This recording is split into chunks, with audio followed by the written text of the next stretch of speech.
Guys, it's Daniel here from PaintAccess, and it's today we are replacing pump on the Ultra model. It's only water-based 17M221. Replacement pump, it's 17P186. It comes with a manual, an actual pump. Let's say it's hot inside, so we need our scissors to cut it out.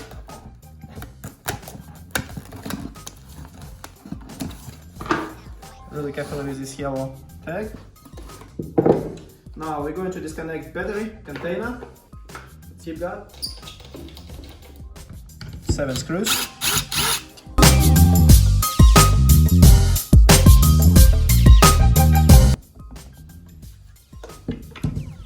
Need to really carefully. I'm using a screwdriver.